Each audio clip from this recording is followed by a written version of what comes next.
Gently close your eyes.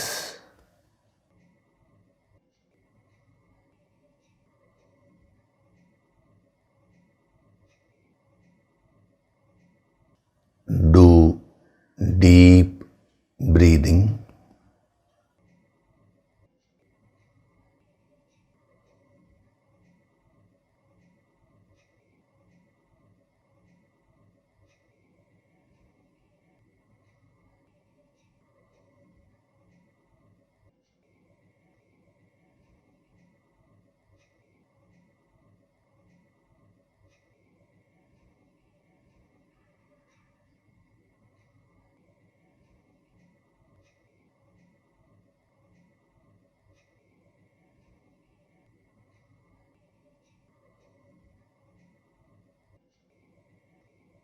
We'll chant Om once together.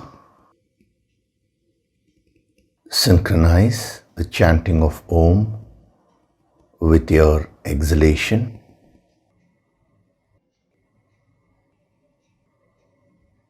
Breathe in.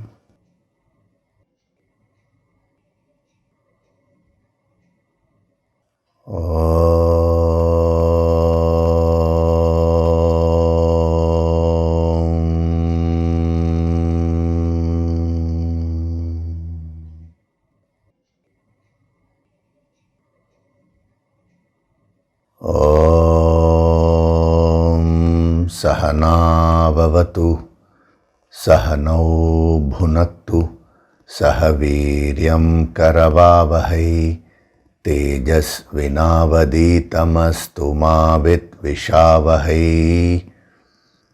Om Shanti, Shanti, Shanti.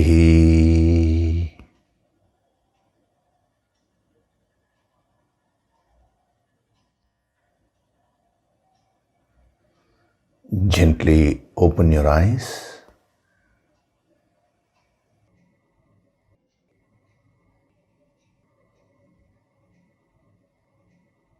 We'll chant from verses 6 to 10 of chapter 3.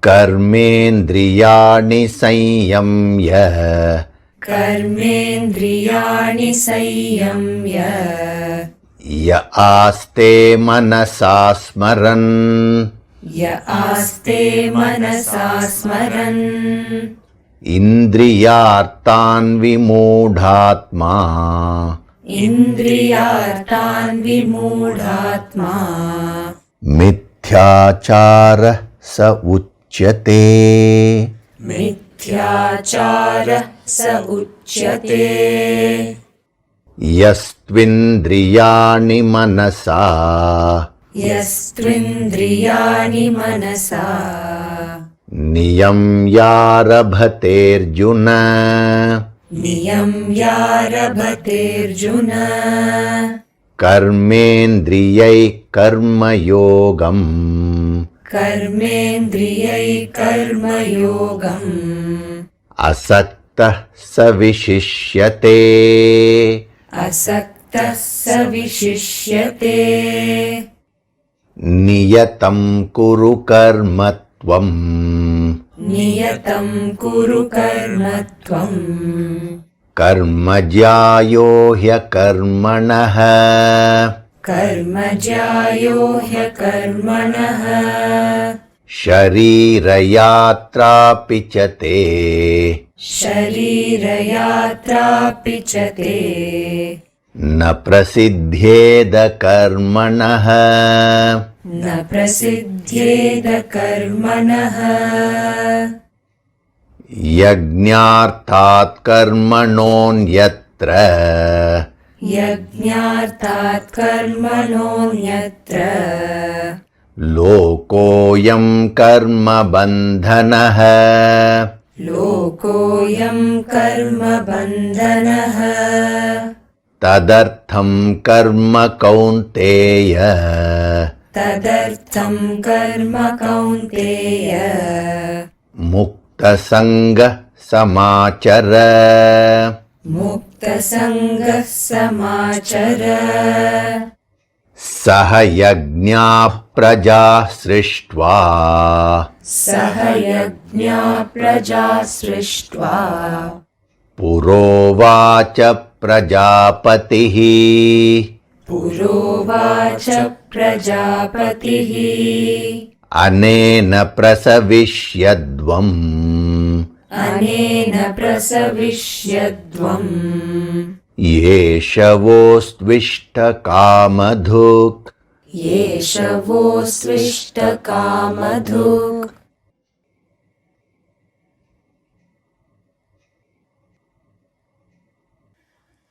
Hari Om, and a very good day to all of you. So we are seeing verse number 8 of chapter 3, which actually contains very, very powerful and transformational messages.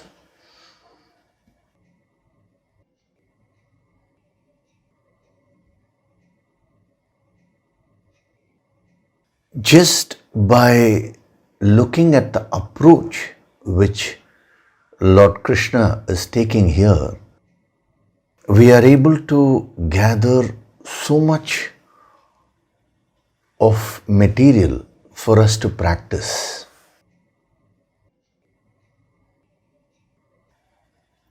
When a master gives a direct message, in order to absorb that, we need to be ready.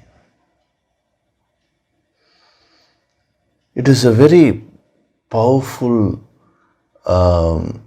source of inspiration to start purifying ourselves. Last week I was telling you about how carefully the master actually works on the student's mind. When I say works on the student's mind, in terms of trying to ensure that the wisdom is absorbed. Otherwise, no master would want to change anyone. He wouldn't want to interfere in another person's life. All that is not correct. But when this wisdom is being given, when the higher principles are being given, when they are fully absorbed by the student will benefit. So the master puts all efforts in making things as conducive as possible for the student to absorb. Now, a sadhak has asked this question, wherein he has actually got the message correctly. He says, depending upon the receptivity of the student, it will be easy or difficult for this wisdom to be absorbed. The master is ready to give everything, but how much the student will absorb depends upon the receptivity. So what he has asked is, how do I increase my receptivity? How do I learn to surrender? Surrender fully to the master so that I receive everything. Now, what you need to understand that surrender is a process. Now, you cannot be 100% perfect in anything to start with. See, if you take something like cooking, or let us say singing, dancing, any art or any science, now it takes a while to master.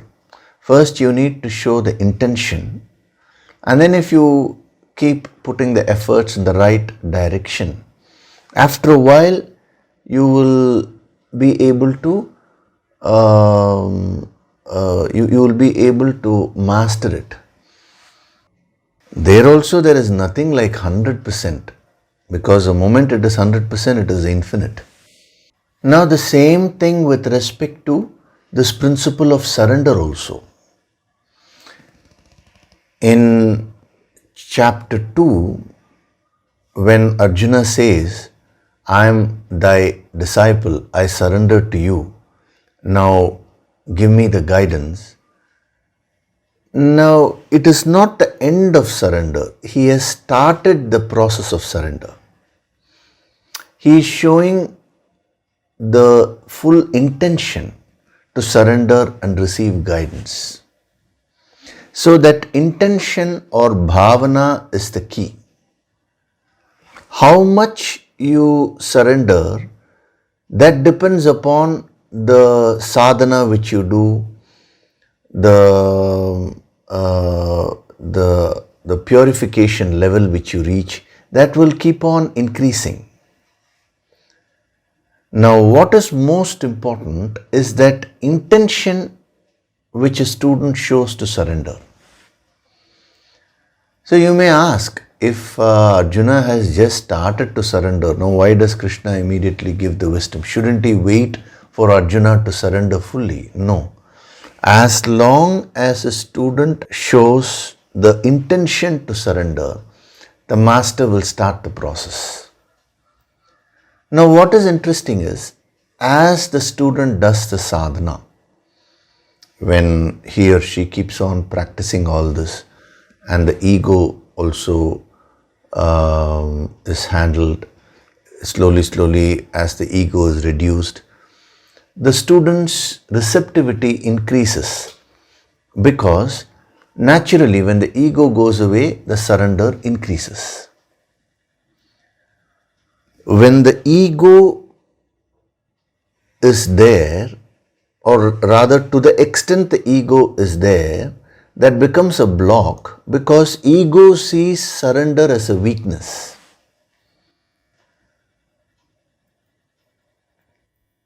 Now the question is, how do we learn to surrender? Now first you need to understand the principle of surrender a little more deeply. Then only you will be able to practice that.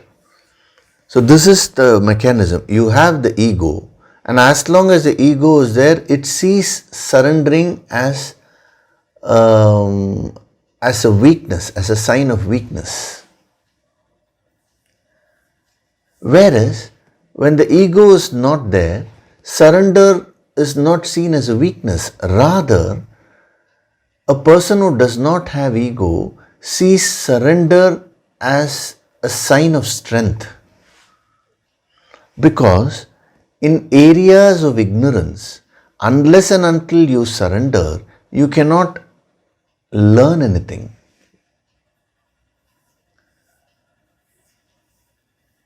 If you want to construct a building, you need to surrender to a civil engineer, or the structural engineers, all those people who are technically sound in that.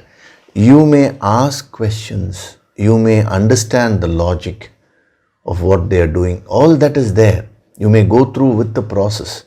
But primarily, if you don't surrender there, in that area of ignorance, now no house can be built. If you are facing any legal issue, you need to surrender to a lawyer.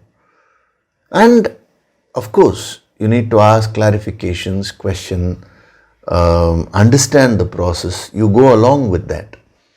But if the fundamental surrender is not there in the area of ignorance, you cannot benefit. So wherever you are ignorant, surrender alone helps you to learn. Surrender alone helps you to receive whatever help you require. So when you don't have ego, you're able to see this mechanism, and therefore you start seeing it as a source of strength. When you go and surrender to a master, actually you become more strong because you receive more higher Shakti. That is exactly what has happened to Arjuna. As long as he didn't surrender, in spite of achieving so many things in life, he was called Dhananjaya. Dhananjaya means the winner of wealth. He was a number one archer. He was a great warrior. He had acquired a lot of wealth, so many achievements. In spite of all that, he was still a weak person because he didn't have that surrender. And the moment he started the process of surrender, he started becoming very, very strong.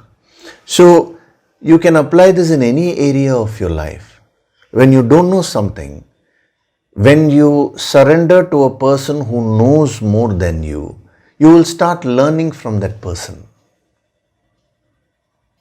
In the management jargon, they call this as training. And they say training should never end. Even the topmost person of an organization should keep attending training programs, they say. They are actually using the same principle. Their application is a little different, that's all. Now the problem is, when you have a lot of ego, now you see surrender as a weakness, as a threat. Now the result of that would be, you will never learn in life. Where you don't know also, you will be unwilling to surrender and learn, because that will become a prestige issue for you. How can I exhibit my ignorance? On one hand, you will not learn anything. On the other hand, you will not get the required help where you actually require it. Because no person can help another one unless that person seeks. So this is with respect to different areas of life. Specific areas. Now, the same principle is applicable in spirituality also. When you go to a master, now a true master is connected with the infinite. You know the finite. That too only partial knowledge.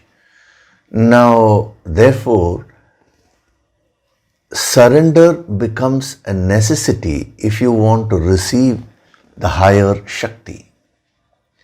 There is no choice there if you want the benefit. When I say there is no choice there, as a human being you do have a choice. If you choose not to surrender, then you will not receive the higher grace. As simple as that. If you want to evolve spiritually, if you want to absorb this higher wisdom, then you have to exercise the choice and surrender.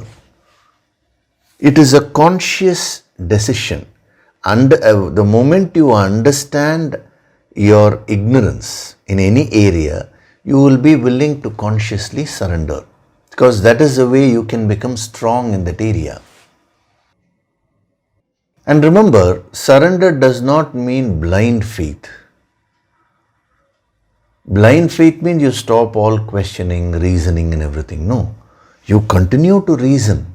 That is why all our scriptures are in the form of question and answers, because the student keeps on asking questions, relevant questions, and the student keeps seeking clarifications. So they are very, very clear. The masters say you should surrender, but don't get into a blind faith.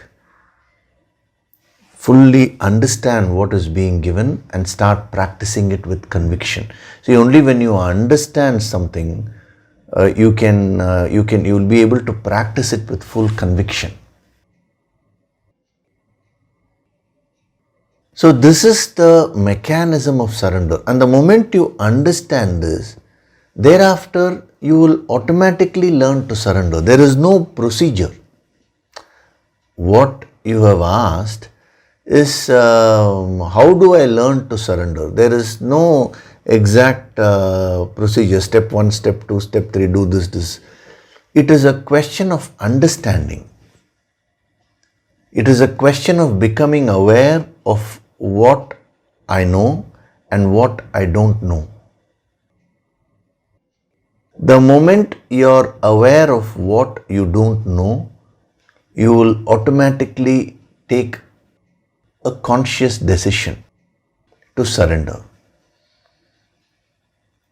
So surrender doesn't mean you give up your reasoning, you give up your questioning attitude and all that. No, that is another essential aspect of learning.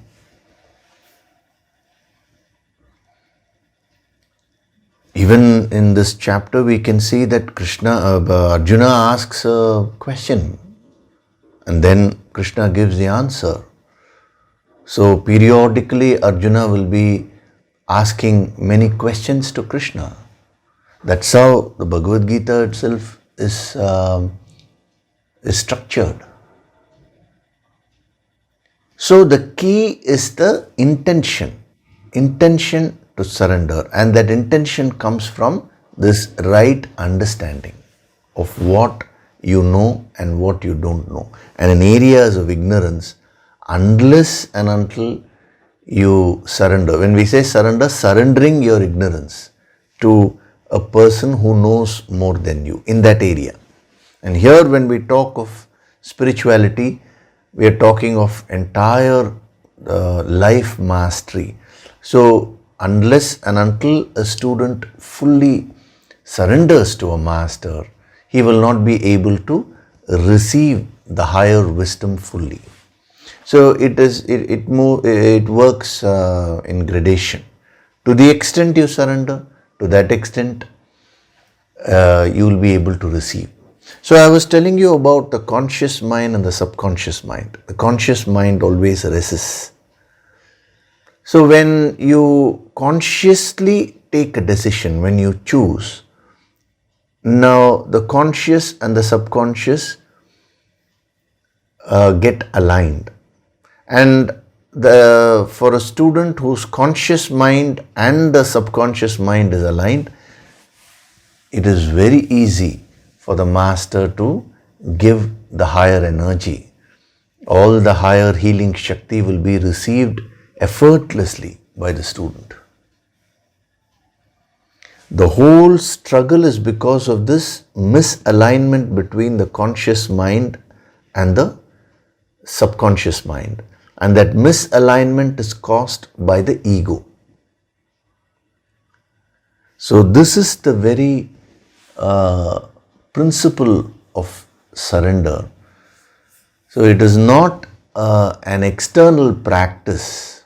See, if it is an external practice, we can give steps. This is an internal sadhana, and to the extent you understand the mechanism of surrender, to that extent you will be able to practice it. All it requires is a conscious decision. Today, you are unable to make that conscious decision fully because of this misunderstanding. Because you see, when I say you, I mean your mind. The mind sees surrender as a sign of weakness. And what is making the mind see surrender as a sign of weakness? It is the ego. And what is very interesting is, ego is a factor within us which actually is quantitatively very heavy, but qualitatively it is zero. Imagine you fill your room with all kinds of stones. Your room will look full. But what is the value which you have created? Nothing. Supposing you fill your room with different metals like gold, then silver, diamonds. Now you are actually increasing the value in terms of external wealth I'm talking about. Same way, when the ego keeps on increasing, quantitatively there is an increase, but what is the value or quality which you are creating? It's zero. So the ego only makes you heavy for nothing. Imagine if you're carrying a bag full of rough stones, if you're carrying them all the time, now you're only going to get very tired after a while. It's going to cause a lot of pain. That is what the ego does to you. So the more you understand how the ego operates, how the ego operates within you, how it influences the mind, it covers the clarity and kind of influences the mind to perceive things in a wrong way. For example, perceiving surrender as a sign of weakness. The moment you understand this whole thing, then you will be able to come out of this trap and you will consciously make a choice. It is in making these conscious choices that you can grow. Remember that. The intention to give up something will help you in giving up. Something negative, let's say a negative habit. You're addicted to something. It is your intention which will help you. Without that intention, no guru can help you. And again, the word of caution, when you're practicing surrender, remember, surrender is not blind faith, number one. Don't drop off your questioning. Number two, surrender is not laziness. Don't drop your efforts. Some people, they don't want to do any sadhana. They don't want to practice anything which the master is asking them to do. They just say simply give healing, please help, please help. That is not possible. There is a saying, no, God helps those who help themselves. That is the intention. You have to take responsibility for your life. That is the key here. So the more you understand this and when you make the right choices, it becomes very easy for the master to pass on this wisdom. Otherwise, the master tries to find different ways by which this wisdom can be absorbed by the student. All that time can be saved if the student works on this aspect. Okay? So, I have not given you exact steps to surrender, but I have given you in depth the principle of surrender. And when you start absorbing that, you yourself will be able to surrender. It is the ability becoming more flexible. Okay. So in the last session, we were seeing about niyatam karma. Niyatam karma means obligatory action. It is a combination of two words, karma and niyatam. That we will see as we go along, because each word has so many dimensions, and when they combine together, it's a very powerful construction. But first, you have to get an overall view of this whole thing. So, niyatam karma means obligatory action. What is commonly called as duty. So, here he says, niyatam kuru karmatvam. Do your obligatory duty. That is, perform your obligatory action. Now, whenever we talk of action, karma, there are two aspects to it. One is the act of giving, and the other is the act of receiving.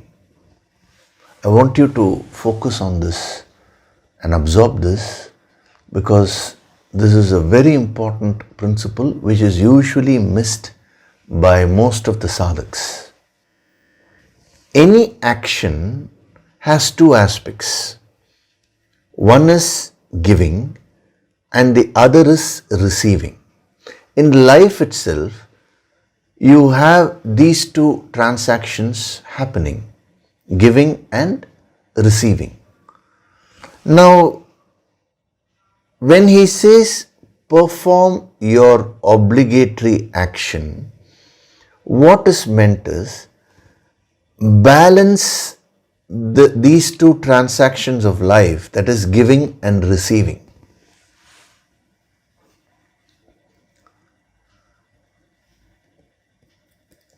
When you focus on giving, that is what we call as duty towards others.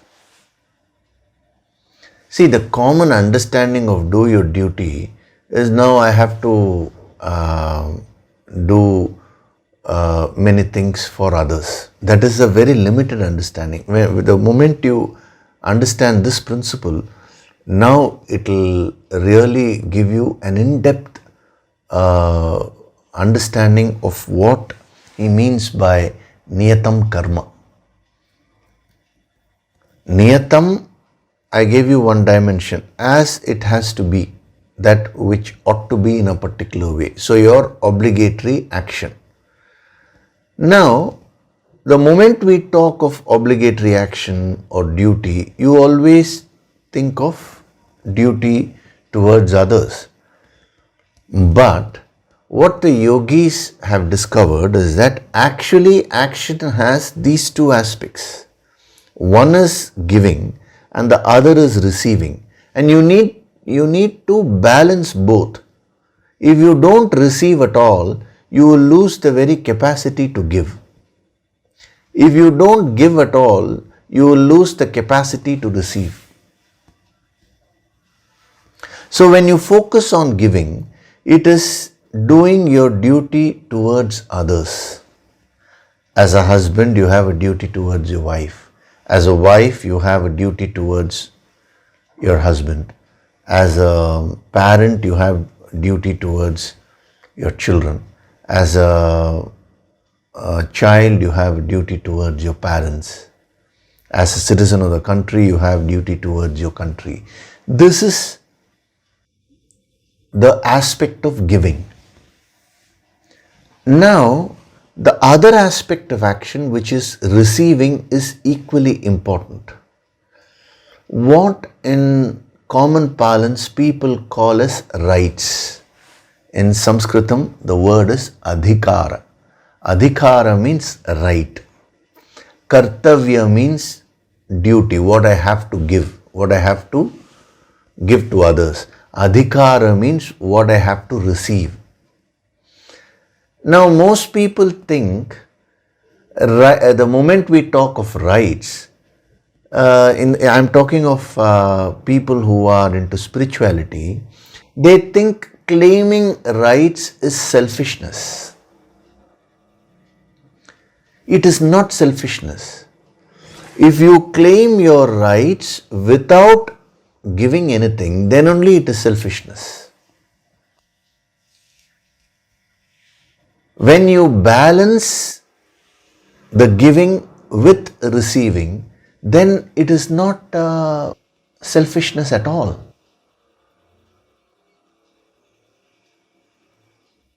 So when he says perform your obligatory action, there are two types of obligations or two types of duties. One is duty towards others and the other is duty towards yourself. Duty toward the world, duty towards yourself. I'm not putting it in any particular order. Both have to go parallelly. Now, in spirituality, people always talk about duty towards the world, but they miss out on duty towards oneself. So they end up torturing themselves. They end up suffering in the name of doing their duties. That will never bring the balance in your life. You can never be happy that way. Even if you take the Bhagavad Gita, what has Krishna said, telling Arjuna? He says, do your obligatory duty here. As a warrior, you have your duty and claim whatever your rights are, which is your share of your kingdom, and enjoy the kingdom. See, he is not saying, now do your duties, after that you go and sit in the forest. He is not saying that. He is asking Arjuna to balance his duty towards others and duty towards himself. So what happens is, people go to one of the two extremes. So when people talk about rights, they go on claiming their rights and they are not bothered about what they have to contribute, what they have to give. That becomes the height of selfishness. On the other hand, some people who get into spirituality, they learn this principle, I have to do my obligations, I have to do my duties. I have to be selfless. I have to give. It's only a partial understanding. So they don't take care of themselves. They don't claim their rights at all. Even if let us say in a family, supposing the partner is very rude, now they go on taking all the insults and everything because they say, I have to be spiritual, I should just focus on what I have to do. It is not that. You cannot continue after a while. The pressure will go on building and it will burst at some point of time. That is why many relationships go for a 6. Even though they get exposed to spirituality, because of a misunderstanding of these principles, it doesn't work practically. Actually, it ends up in suppression only. So we'll take the example of a relationship. Let us take a relationship, husband and wife. Okay, this is like a case study. Now, if you take the wife, for example, now she has certain duties towards the husband. That is the giving aspect. At the same time, she has certain duties towards herself, which is the receiving aspect. Supposing, let's say, the husband is very abusive. Now, that is hurting her. Now, if she just allows the husband to be more abusive with the idea that, oh, I have to just focus on my duty, she is only focusing on duties towards others, that giving aspect. But receiving aspect, in the receiving aspect, she is not following this niyatam karma. You have to give positive. See, perform your obligatory action. Niyatam karma means giving positive and receiving positive. So if the husband is very abusive, now it is her duty to herself. It is an obligatory duty to herself. She has to speak up for herself. She has to stand up and express herself. Not necessarily quarrel, but she has to communicate. Tell the husband that this is not acceptable. Relationship means there has to be a give and take. That is the key. Similarly, if you take from the husband's point of view, now the husband has certain duties towards the wife. That is the giving aspect. At the same time, he also has the receiving aspect. If the wife is not doing her duties, it is his duty to express that to her. It can be expressed in a nice way.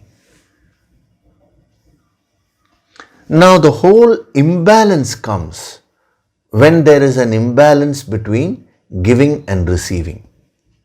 So some people, what happens is they go on asking, they only want to claim their rights. Now let us say a wife keeps on claiming rights, never gives anything, or a husband keeps on claiming rights, never does his duty towards his wife. Now the relationship will collapse after a while.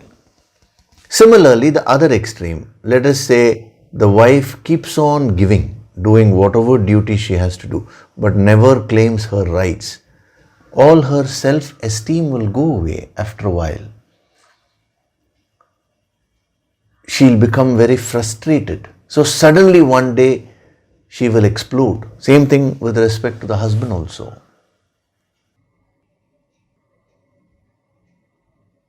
I'm taking this relationship as an example. Now you can project it into all the areas of life.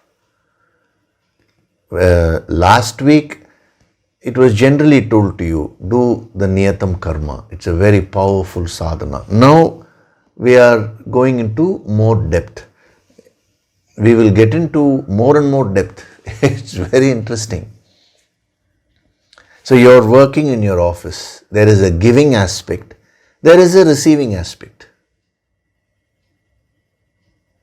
So some people ask, sir, it is said that don't work for any recognition or anything, just produce quality work. So I am doing all the work and somebody else is taking all the recognition. So what should I do? This is the answer to that. What is said by these masters is that when you are acting, when you are working, let not your attention get diverted to recognition and all that. Just focus on the quality. But recognition comes after the action is over. Whatever you deserve, you need to get. Supposing you are working continuously and your company is not giving you salary at all, properly. Now, how can that action continue? And if you are quiet about it, after a while, suddenly one day, the whole thing will explode. So if you deserve something, there's nothing wrong in fighting for it. When I say fighting for it, I'm not literally meaning quarrel. I'm saying there's nothing wrong in taking the necessary steps in order to get whatever you deserve. That is not selfishness. So throughout the Bhagavad Gita, you will find Krishna emphasizing on these two aspects. Sometimes when he is emphasizing on the giving aspect, he will say, now give, do whatever you have to do, focus on that. Sometimes when he is focusing on the receiving aspect, he will say, receive everything and be grateful. In one of the verses, he does say, enjoy the wealth, enjoy the kingdom. Win this war and enjoy this kingdom. Whatever is due to you. So in the name of selflessness, sometimes, people tend to suffer. So don't go into both these extremes. Balancing the giving and receiving aspect is niyatam karma. So when Krishna says perform your niyatam karma, what he is meaning is don't get into either of these two extremes in life. In the name of selflessness, don't suffer silently. In the name of doing your duties towards others. In the name of claiming rights, don't become selfish. There should always be a give and take. So take this as your homework. In any relationship, whether it is your relationship with your spouse or in your office or let it be anywhere. Now, if there is a tussle, if there is an issue, now immediately get back to the basics. There is a giving, there is a receiving. Are these two balanced in this area? Let us say you have a problem with your spouse. First, giving aspect. Am I doing my duties towards my spouse to the best of my ability? See, it can never be 100%, but consciously, have I brought that intention and have I done my duty properly? Have I put in all the efforts? If the answer is, you have to be very honest with yourself, If the answer is no, then find out, okay, what are the things which I have missed out? Now start putting efforts in that direction. Similarly, the receiving aspect. Am I receiving whatever I have to receive from my spouse?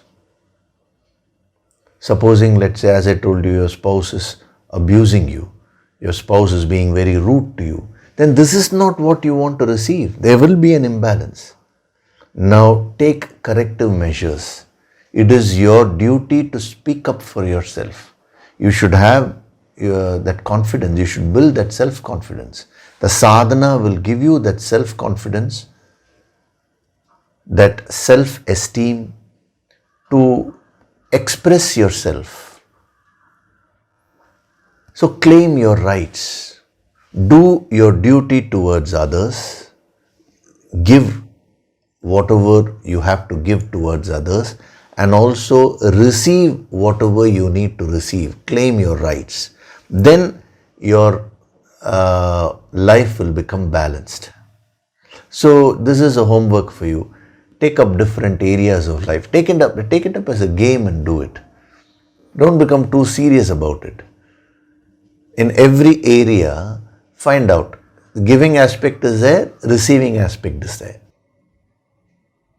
If you're working in a company, now am I working very sincerely? Am I meeting the expectations of the management? See, sometimes you may be doing your work in your own way.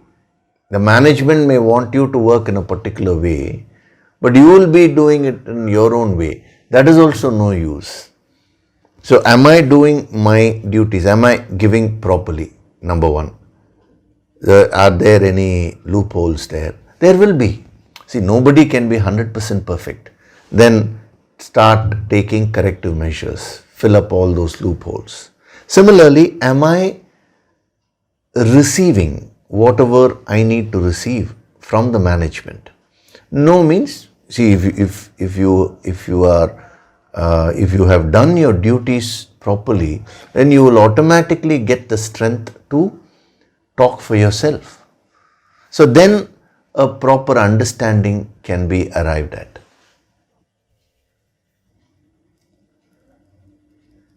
It is very interesting. Even with respect to the physical body, it is the same thing.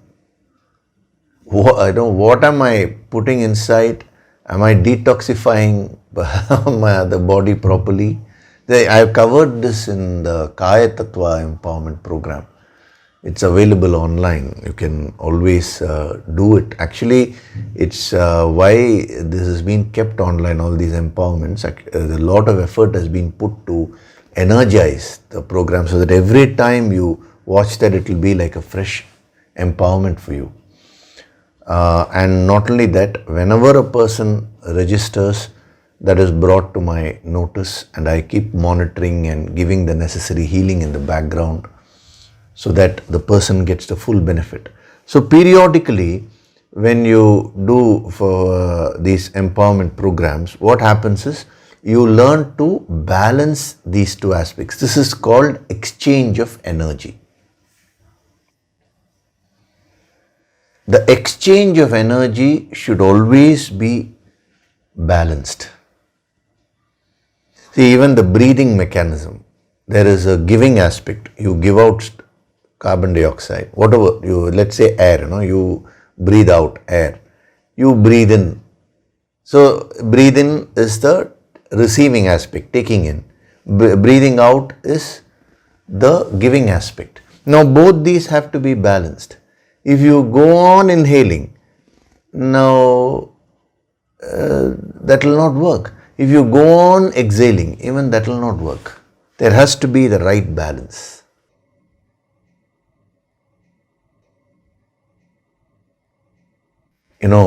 Some time back, a person met me and asked me.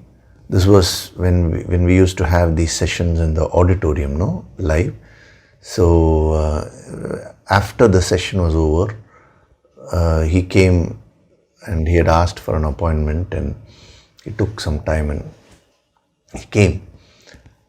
He was saying that, sir, I don't have any job.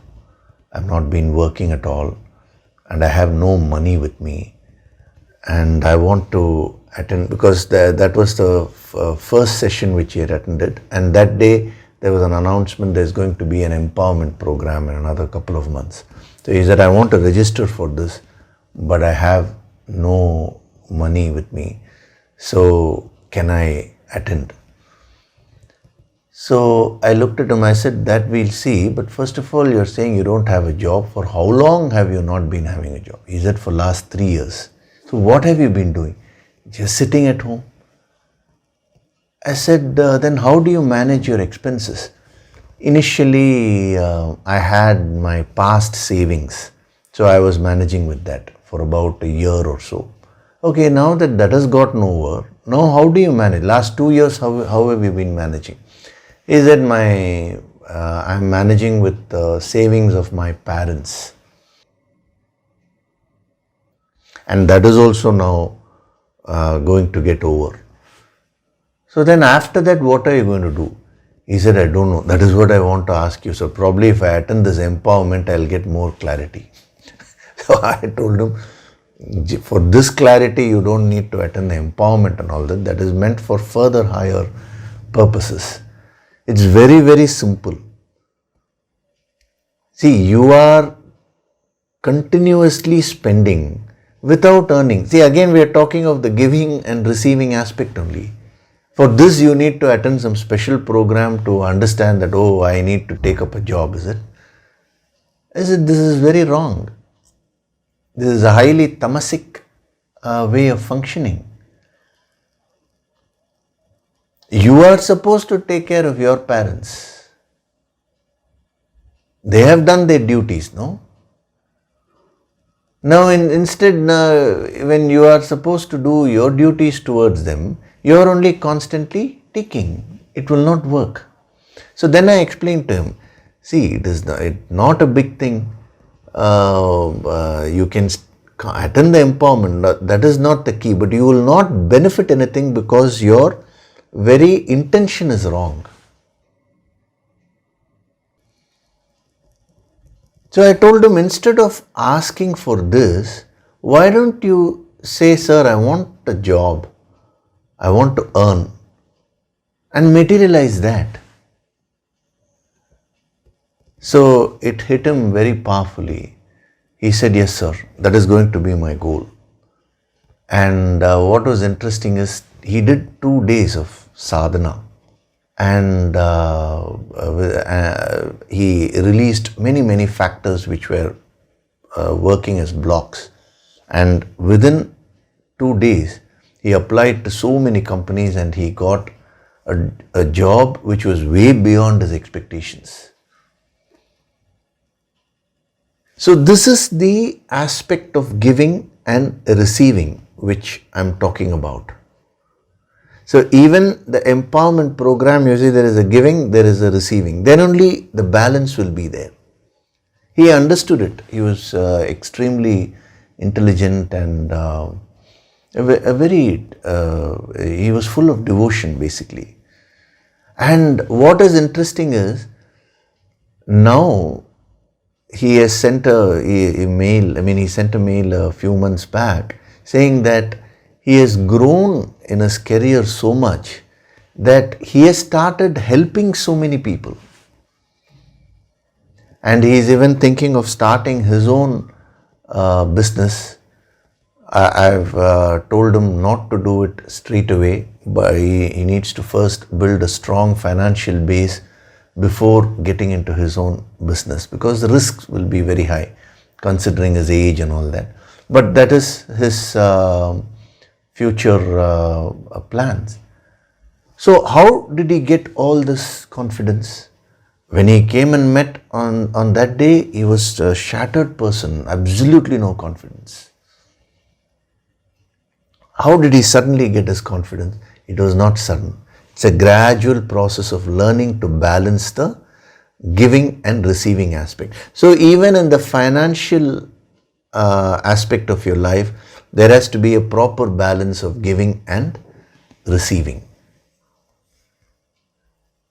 So take this up as a homework and see whether these two aspects of karma, that is the giving and receiving aspect in your life, are balanced. In general, first you find out, as a person, am I duty conscious towards others, and am I taking care of myself well? Supposing, let us say, you're highly indisciplined, you're not taking care of your health, then the receiving aspect is not okay. And remember, when one aspect is not okay, slowly you will lose the capacity to do duty towards others also. The other aspect also will get polluted soon. Supposing, let us say, a person is an alcoholic or a chain smoker, is completely addicted. Now it looks like it is his personal problem. No, he is not taking care of himself. Soon he will lose the capacity to do his duties towards his family. So neglecting the receiving aspect of health will lead to problems in his family. He will not be able to work in his office. Every aspect will become problematic. So this is a very powerful sadhana which the masters are giving us. Perform the niyatam karma, balance the giving and receiving aspect so that the energies are exchanged and maintained in perfect balance.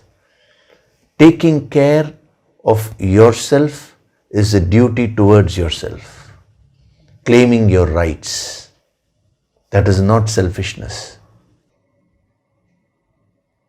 Taking care of others wherever you have an obligation, that is performing your roles towards your family, that is performing your duties towards your family, towards your company. All this is the duties towards the world. That is the giving aspect. Both these put together, that is called karma. And when they are in balance, it is called niyatam karma. Niyatam means how it has to be. I told you, no, as it is ordained. Niyatam means disciplined in a measured way, steady way. These are all different dimensions of Niyatam. We'll come to all those dimensions also in more detail as we go along. But first, so karma means giving and receiving. Niyatam karma means balancing these two energies. So a yogi is one who is very balanced. He doesn't neglect duties towards himself. He doesn't neglect his duties towards the world also.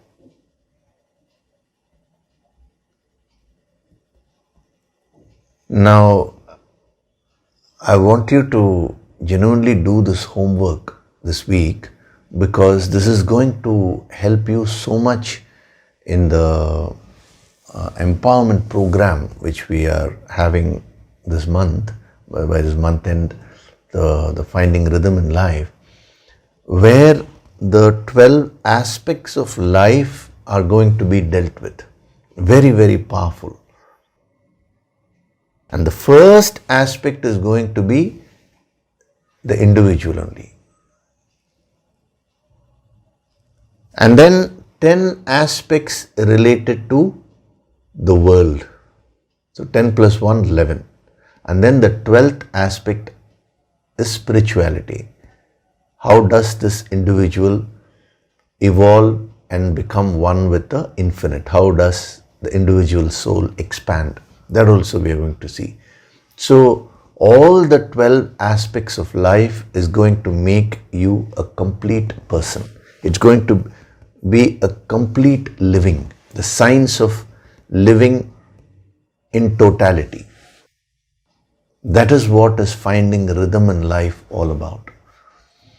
So I told you, every week I am also preparing you for this empowerment. So if you do this homework, it will be of a great help when you attend that empowerment program.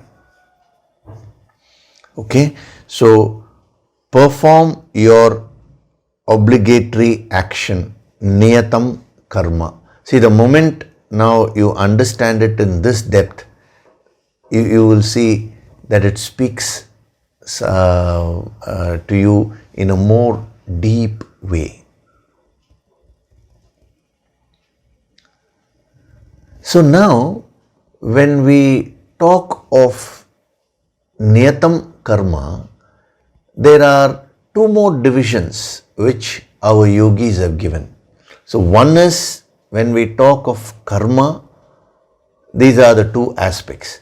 Now, when you join niyatam and karma, you get the general term obligatory action. That's how we have translated it as. I didn't use the word duty here, because the moment it is said duty, people misunderstand it as duty towards others alone. So that's why I took the literal meaning, action. Karma means action. Now, niyatam karma is of two types. Number one is called nitya karma, and number two, the second type is called naimittika karma. You can make a note of these terms. They will be very useful to you. So one is, karma has two aspects, giving and receiving, that we saw, and how you need to balance. Now niyatam karma is that balance. Now niyatam karma is of two types, nitya karma and naimittika karma. Nitya karma means regular duties, what you need to do on a regular basis, daily routine duties. That is nitya karma.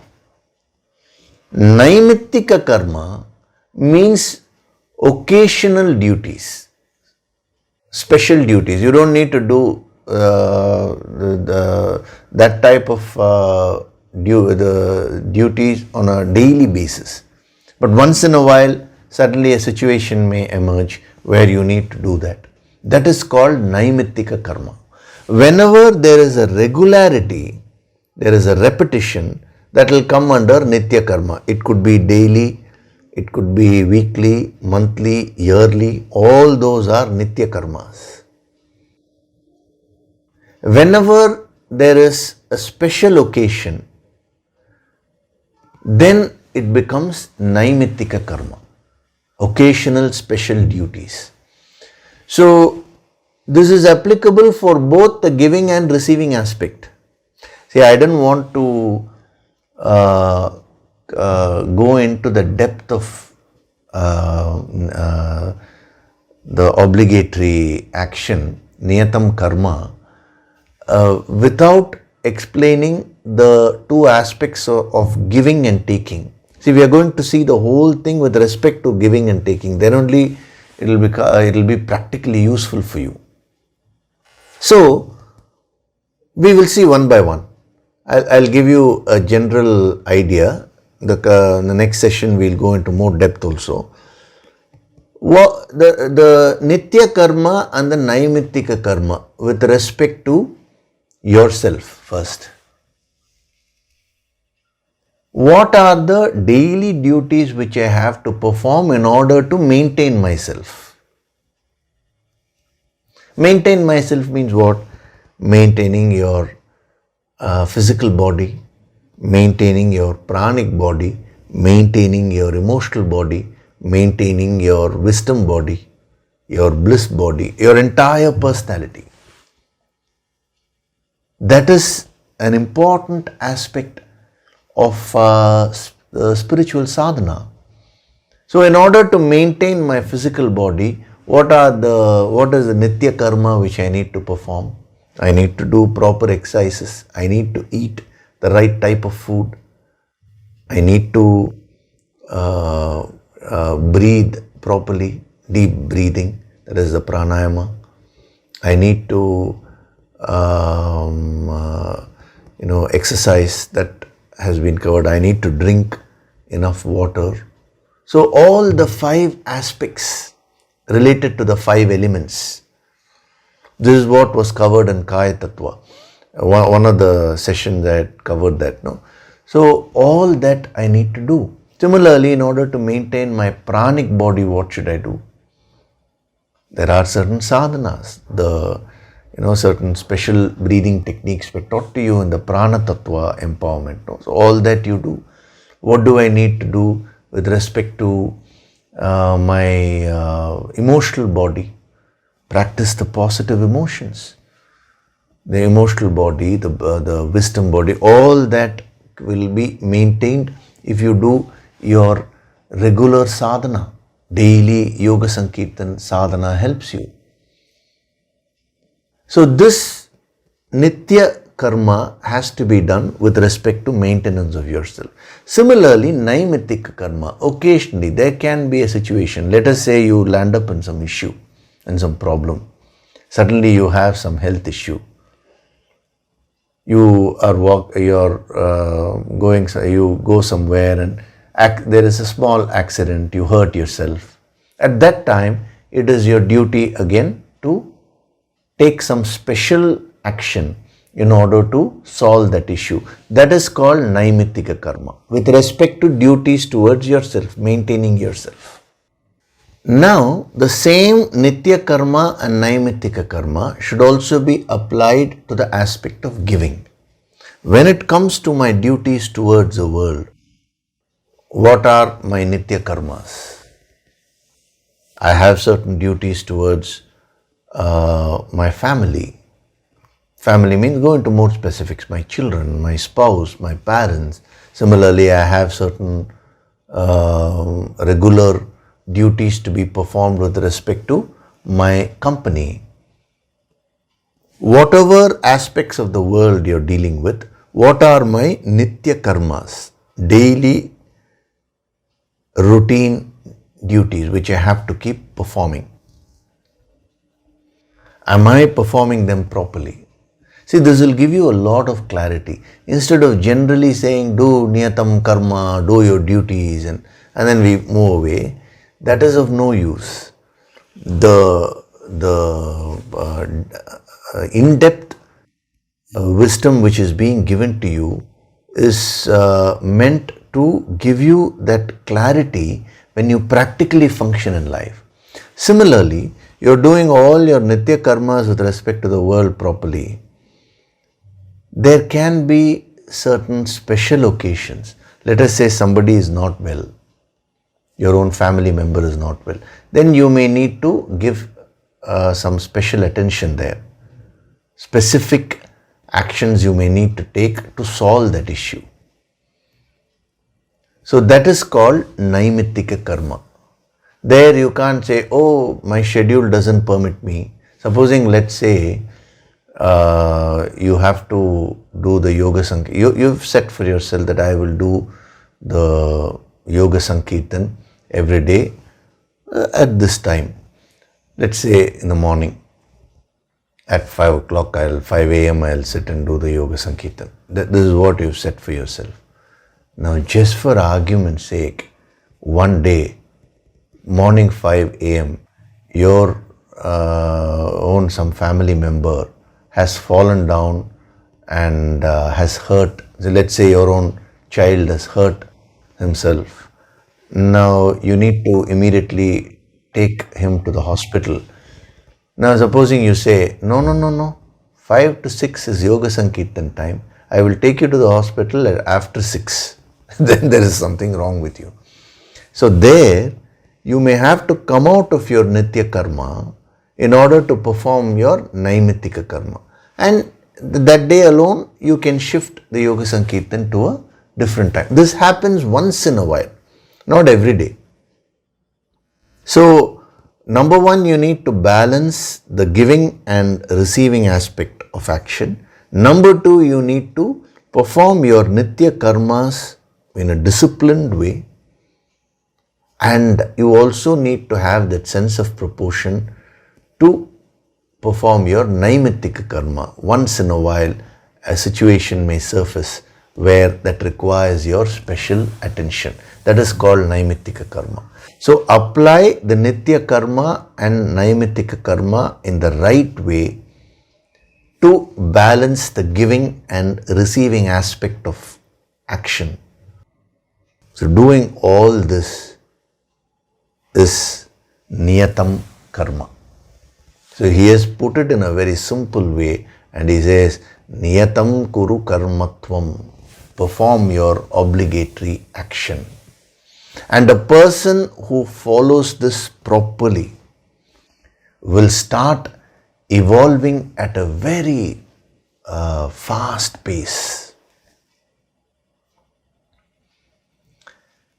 Why is it that you don't evolve spiritually?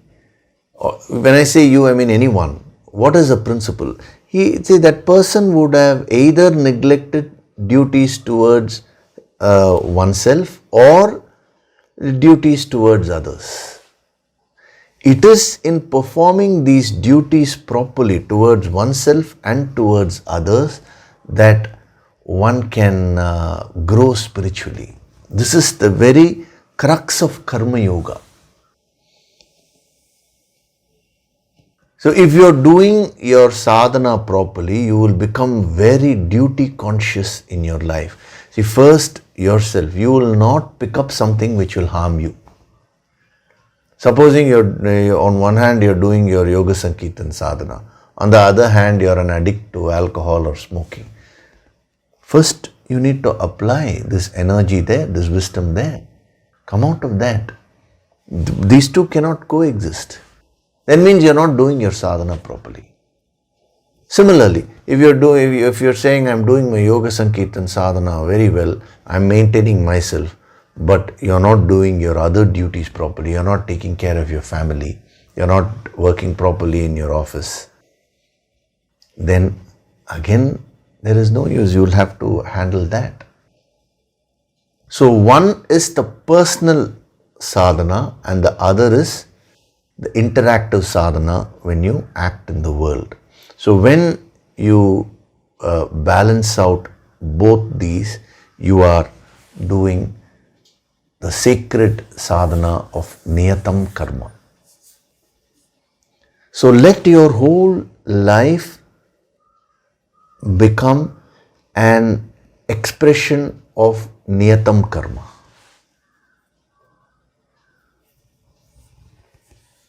Let everything which you do become niyatam karma. Convert all your karmas, that is actions, to niyatam karma. That is what is the key.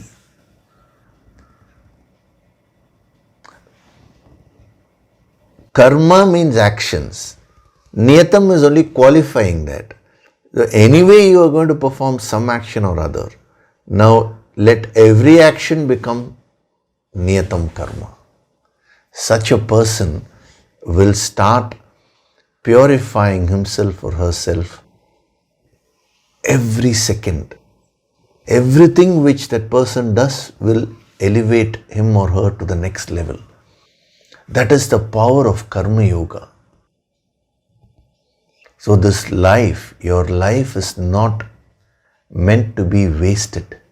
Don't waste this golden opportunity. You have got this human birth. And having got this human birth, you have been exposed to spirituality. Having been exposed to spirituality, you have been exposed to the yogic approach. Even in spirituality, there are so many wrong things which are being propagated, or I would say half-baked knowledge which is being given. You have been directly exposed to the yogic approach. So having come up to this level, now don't waste this opportunity. Start converting all your actions into niyatam karma. Convert karma into karma yoga. Action by action, go on evolving.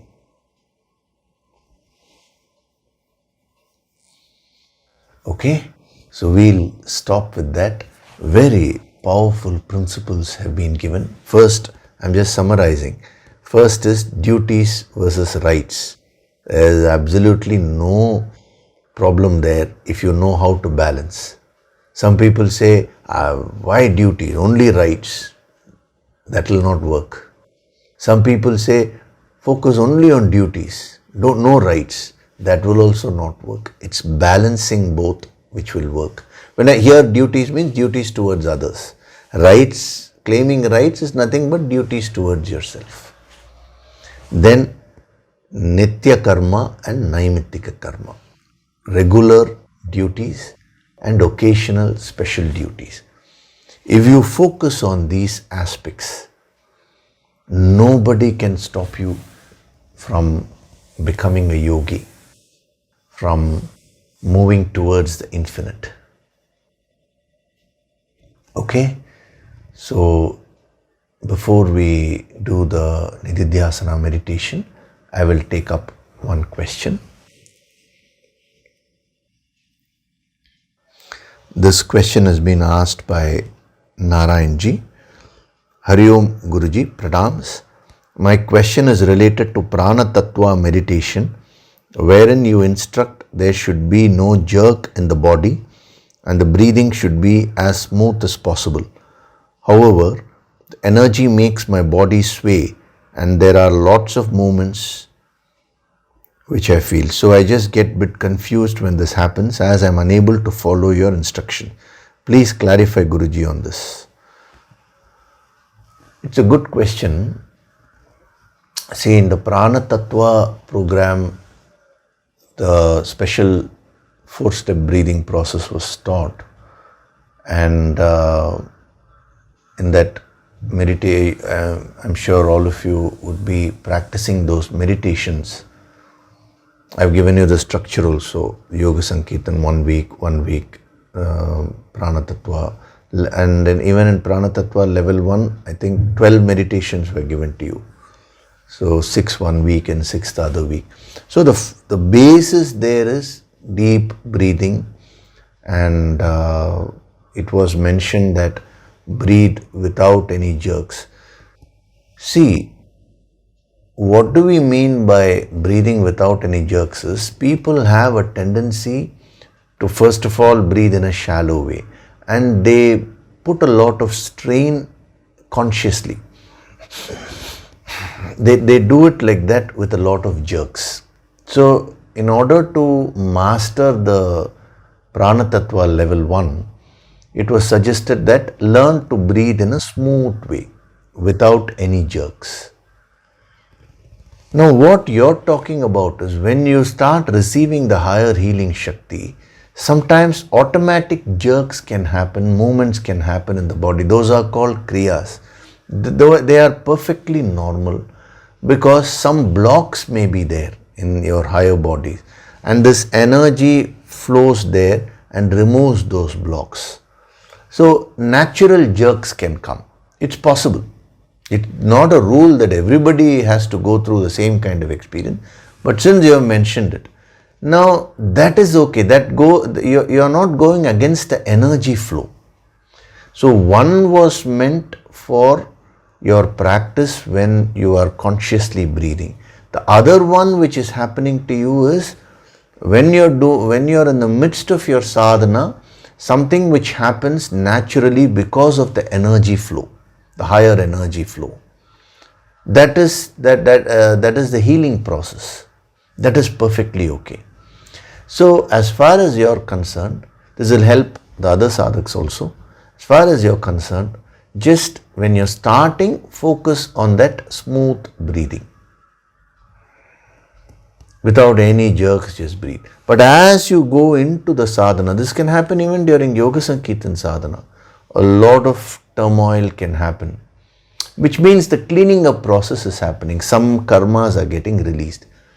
So there you don't need to apply this and forcefully try to stop the jerks and all that. Then you will not be releasing whatever negative energy which is coming to surface. So these are two independent things. You start off in a conscious way, and then when you get into the deeper meditation sadhana, now go with the flow of the energy. That is not contradicting the instructions which were given initially. Okay, is this clear? This is a very practical and good question which has been asked by Narayanji. This will help all the other sadhaks. Okay, so now we'll do the Nididhyasana meditation. Gently close your eyes.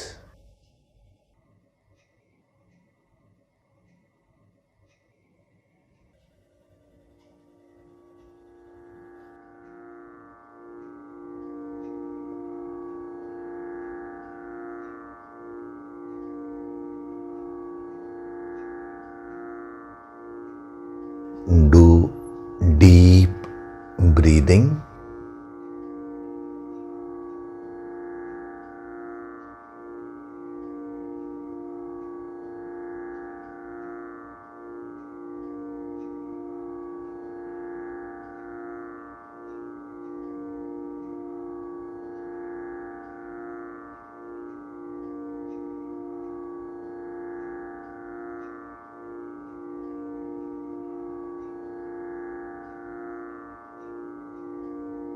With every breath, I am becoming more and more relaxed.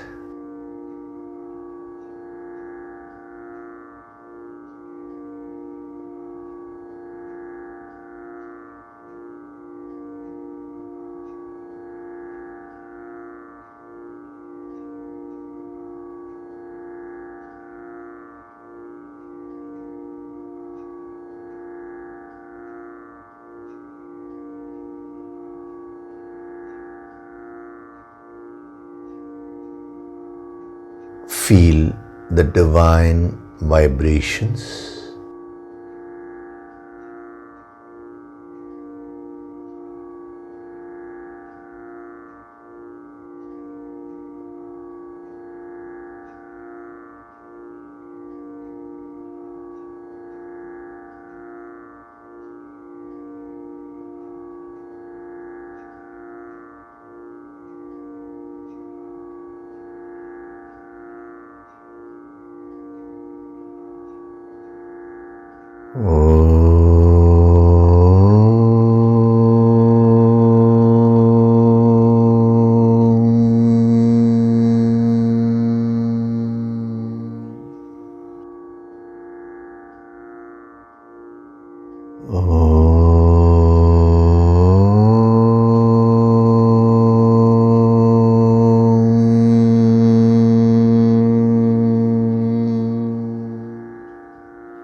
With every breath, I'm going deeper and deeper into myself.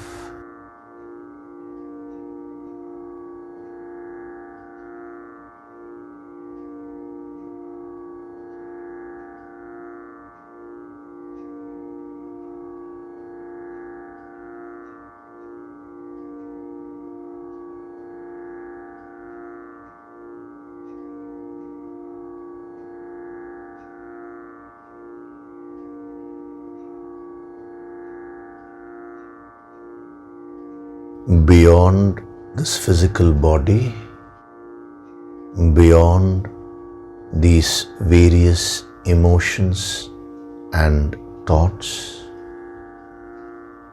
lies my higher self.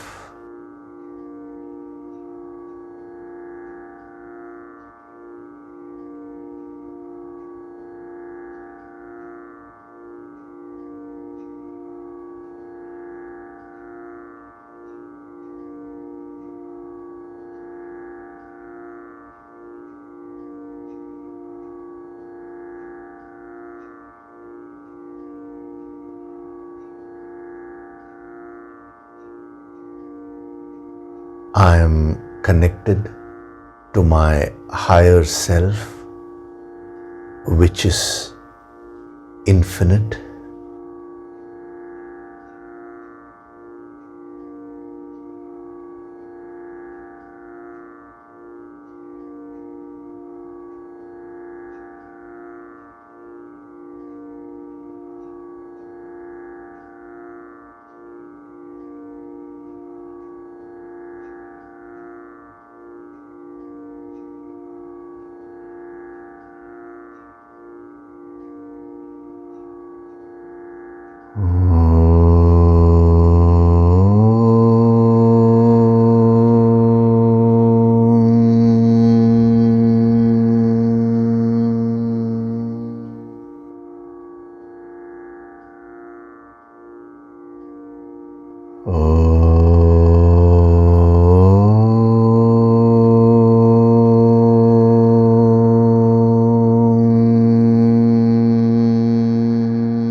From this moment onwards, I choose to do the sacred sadhana of niyatam karma.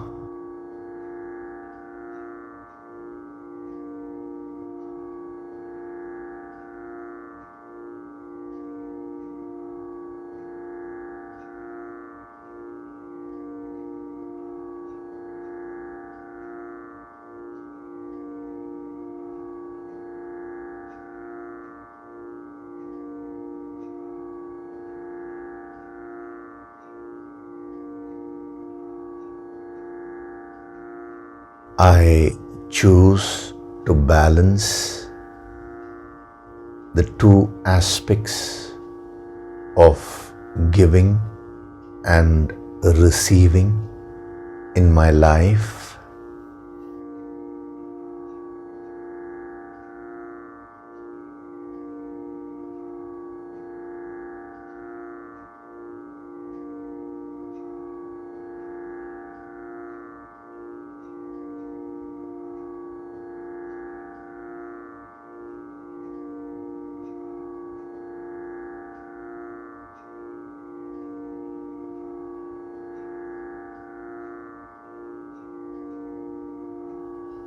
I am Swayam Prakashit, self-illuminating.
Offer your gratitude to God Supreme.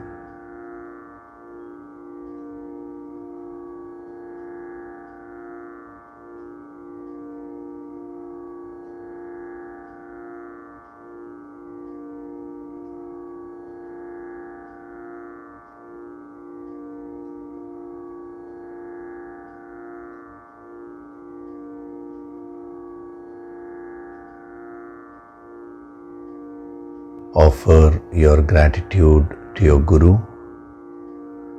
and all the holy masters.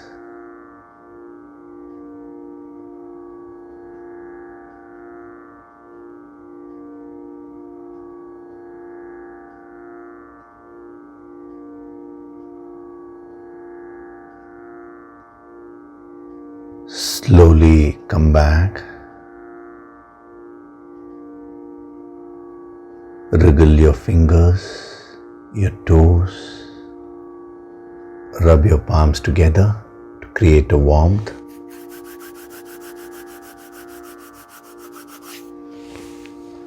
Cup your eyes with your palms.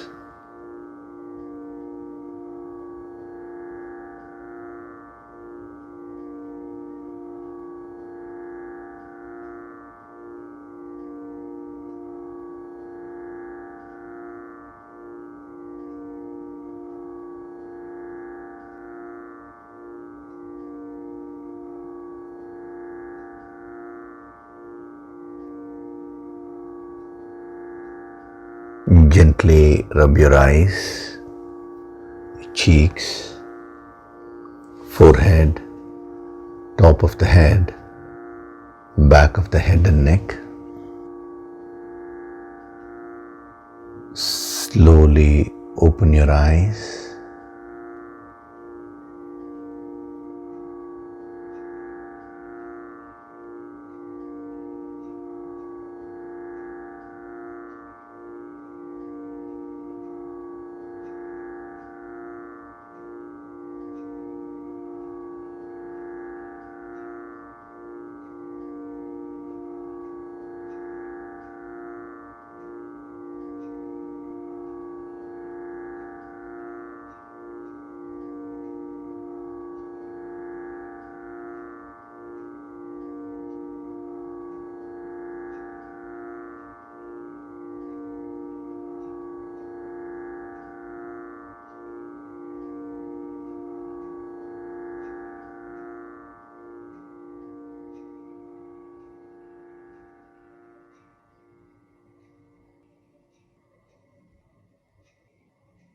Welcome back.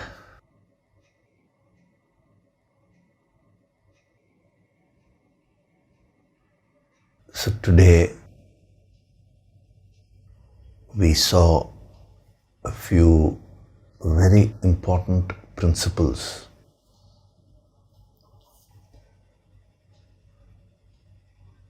Now take some time and reflect on these principles. See what you're doing in your life. Use these principles to enrich your life. Don't study separately and live separately. Study means studying these principles. Study these principles so that you can enrich your life. That connection should be there.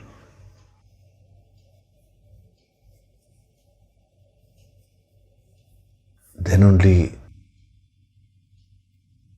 your life will get transformed. Okay? And regarding the 22-day Finding Rhythm in Life program, for all those who have registered, every day the healing, preparatory healing is being given. Keep doing your sadhana regularly.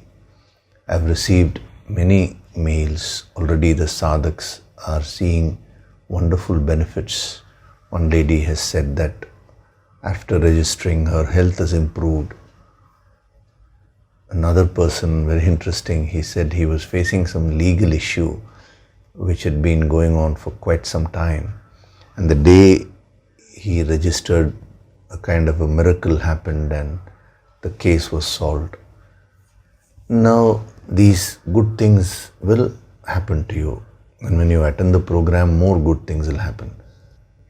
But my request to all the sadhaks is that whenever such good things happen, feel happy, no doubt.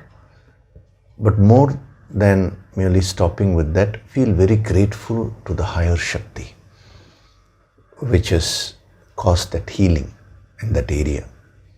And offer your gratitude to God. That is very important. And also remember, these are all benefits at a particular level. But the program which we are going to do is going to give you much more benefits at the spiritual level also.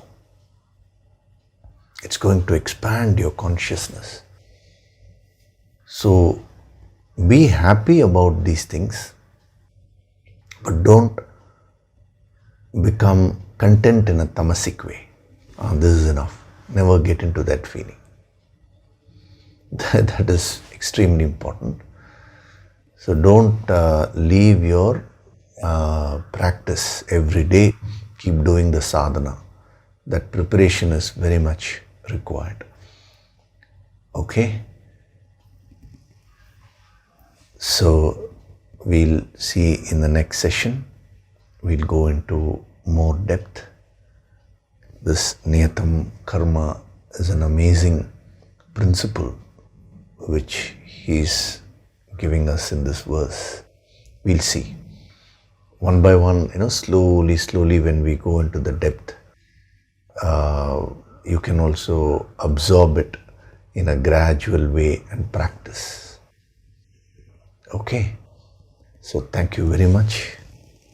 I'll see you in the next session. Hari Om.